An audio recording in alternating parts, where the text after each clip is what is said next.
Alright, so first things first, this thing is huge. You can see how thick it is and how nice of a headrest the dog has.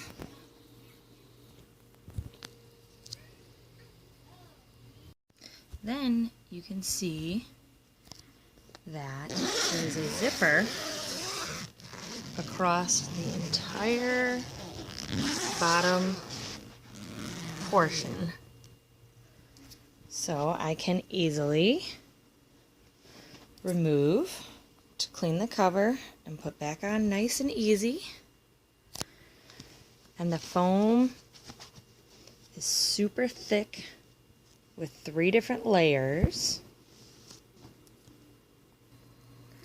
And then, as you can see, when I kneel down on it with all of my weight, I'm not touching the ground. I can feel nothing but foam.